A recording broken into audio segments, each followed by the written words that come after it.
by the heart of the forge, inhabited by the grace of skilled hands. These skilled hands demonstrate a deep understanding and mastery for traditional techniques. But this wasn't any ordinary forge. It existed as a sanctuary of resilience and passion. The protagonist of this world was a seasoned blacksmith, an elderly sage. He lived in harmony with the rhythmic pulsations of his hammer and the hum of heated iron. The blacksmith was known for his skills, a master of his trade, forming the most intricate of pieces. In his forge was also a young and passionate aspirant, filled with eagerness to understand the master of blacksmithing. This day he was to learn how to draw out material in the most efficient way, under the elder blacksmith's guidance. The craft, despite its spirit, brings challenges. One is the process of trial and error when determining which method is the most effective when drawing out, an art seemingly modest but yet demanding. The obstacle of moving material effectively while combating the rapid cooling of the material were daunting challenges that seemed tricky to the young blacksmith. The problem of choice and technique hung over him like an unforgiving storm, clouding his process. The turning point of this tale unfolded when the elder blacksmith stepped forward. With decades of experience under his hammer and a heart full of kindness, he began unveiling the forge's secret.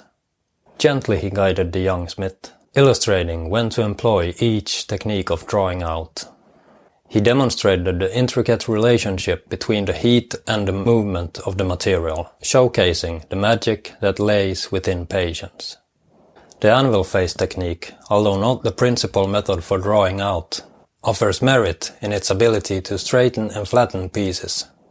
Next, the big technique provides a more substantial contribution to the drawing out. Its design concentrates power, moving material more swiftly. As the radius is large, there are more effective ways to move material. The adaptable fuller tool brings efficiency through its versatility. The downside, though, is the potential energy loss due to the tool's looseness in the hardy hole. The peen hammer mirrors the fuller's effectiveness, yet the connection with the anvil's face causes faster material cooling, limiting the extent of each heat's forging. The most potent of methods is using the anvil's edge. Its ability to shape with minimal contact prolongs the material's heat retention, moving the material more rapidly.